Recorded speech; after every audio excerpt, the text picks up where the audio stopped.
اپنے ساتھ والوں کو فائدہ پہنچائیں، گھر والوں کو فائدہ، رشتہ داروں کو فائدہ، اپنے ہمسایوں کو فائدہ، معاشرے کو فائدہ۔ مومن ہوتا ہی وہی ہے جو ہر ایک کا خیر خواہ ہوتا ہے۔ نبی علیہ السلام نے فرمایا الدین النصیحہ، دین سراسر خیر خواہی ہے۔ سبحان اللہ، کیا خوبصورت تعلیم دی ہمارے آقا حضرت محمد مصطفیٰ احمد مجتبی صلی اللہ علیہ وسلم۔ ہمارے اکابر کے اخلاق اچھے ہونے کی بنیادی وجہ پتہ کیا تھی؟ ان کی سوچ بہت بلند ہوتی تھی، بہت بلند سوچ ہوتی تھی۔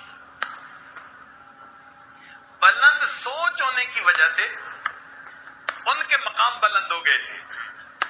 آپ غور کریں کہ ایک پتنگا ہے، اس کو پروانہ کہتے ہیں، اسی سے ملتا جلتا ایک اور ہے جس کو مکھی کہتے ہیں، اس کے بھی دو پر، اس کے بھی دو پر، اس کو پروانہ نہیں کہتے، حالانکہ یہ اس سے ملتا جلتا ہے، سائز بھی ایک جیسا، مگر اس کو پروانہ کہیں گے اور اس کو مکھی کہیں گے۔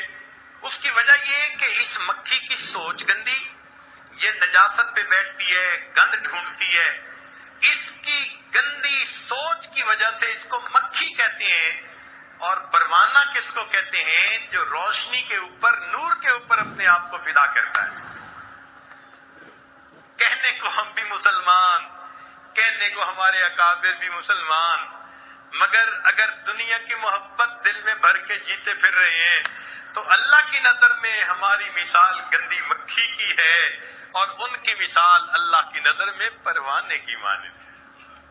آج ہمیں سوچنا ہے کہ ہم نے جو نام کے مسلمان ہیں، کام کا مسلمان بننے کی ضرورت ہے۔ تو ہمارے اکابر کو دیکھیے اللہ رب العزت نے کیا سوچ دی تھی۔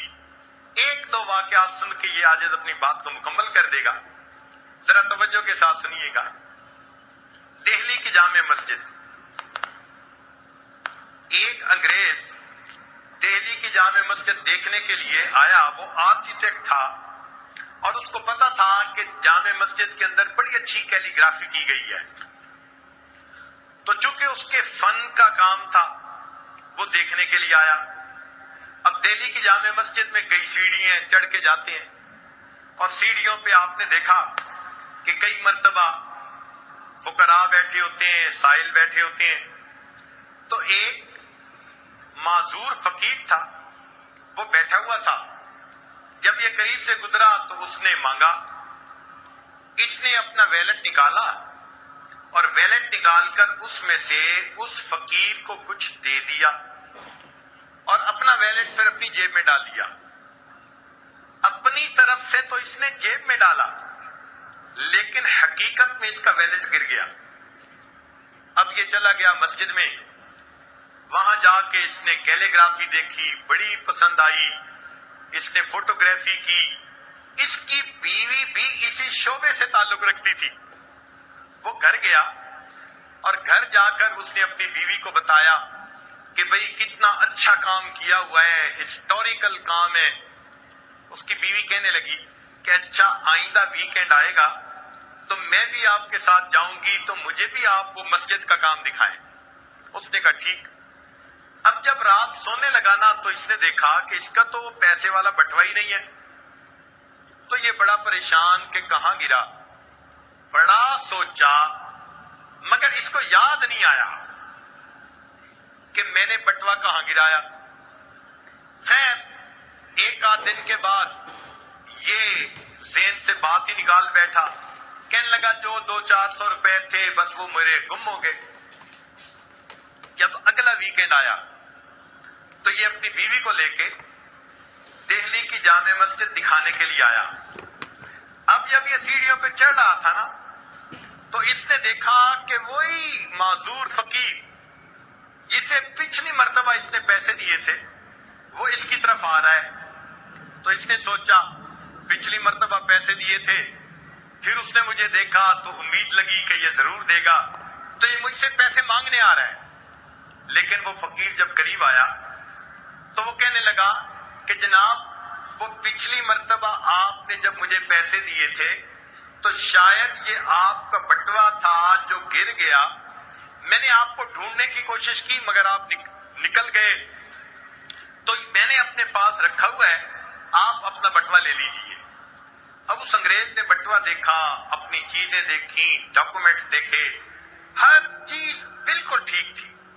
اس کے ذہن میں خیال آیا کہ یہ فقیر تو ایک ایک پیسہ مانگتا ہے اور میرے تو یہاں پر 200-300 روپے تھے. اگر یہ اپنے پاس رکھ لیتا تو کسی کو خبر ہی نہ ہوتی, مگر اس نے یہ مجھے لوٹا دیا. تو اس نے پوچھا کہ فقیر آخر تم نے یہ اپنے پاس رکھ کیوں نہیں لیا؟ تو معذور فقیر نے آگے سے جواب دیا کہ شروع میں تو ایک خیال آیا تھا کہ میں اسے رکھ لوں, مگر پھر ایک دوسرا خیال آیا اور میں نے کہا کہ نہیں, میں اسے نہیں رکھوں گا. اس نے پوچھا کیا خیال آیا؟ تو وہ معذور فقیر کہتا ہے کہ مجھے یہ خیال آیا کہ میں نبی علیہ السلام کا امتی ہوں, آپ عیسیٰ علیہ السلام کے امتی ہیں. اگر میں نے آپ کا یہ ویلٹ چوری کر لیا تو ایسا نہ ہو کہ قیامت کا دن ہو اور آپ کے نبی میرے آقا صلی اللہ علیہ وسلم کو گلا دیں کہ تمہارے امتی نے میری امتی کی چوری کی تھی.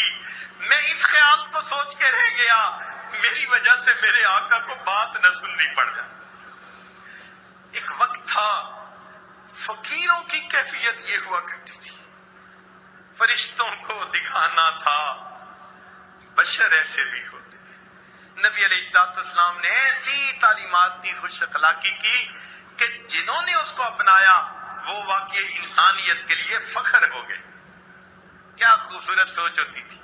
آپ سوچئے اگر ہماری سوچ ایسی ہو تو ہم کسی کا نقصان کر سکتے ہیں, کسی کی عزت کی طرف میلی نظر ڈال سکتے ہیں؟ ہرگز نہیں. یہ ساری باتیں ہی غفلت کی وجہ سے ہوتی ہیں. آج اس غفلت کو دور کرنے کے لیے ہم یہاں اکٹھے ہیں. اللہ رب العزت ہمیں غفلت سے محفوظ فرمائے اور حقیقی معنوں میں مسلمان بن کر زندگی گزارنے کی توفیق عطا فرمائے.